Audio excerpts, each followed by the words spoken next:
কলিজার টুকরা যুবক, কোন দুনিয়ার পাগল বলো, কোন দুনিয়ার পাগল, কোন দুনিয়ার পিছনে পড়ে আমার মালিক ভুলে গেছো, আল্লাহ ভুলে গেছো, দিন ভুলে গেছো, আমার আল্লাহর কোরআন ভুলে গেছো। তাকায় তাকায় দেখো না কত আল্লাহ ওয়ালারা খবর দেখে দেখে কান্না করতে।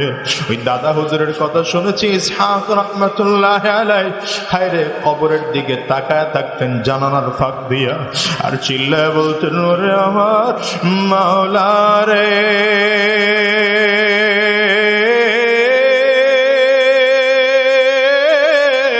ওরে আমার মাশউক রে, আয় আল্লাহ অন্ধকার কবরে কেমনে থাকবো। ও দুনিয়ার যুবক, ভালো করে বোঝো, ভালো করে বোঝো, যেই মা নিজের সন্তানের জন্য দুনিয়ার সবকিছু বিসর্জন করতে পারে, ওই মাও কিয়ামতের ময়দানে সন্তানকে চিনবে না।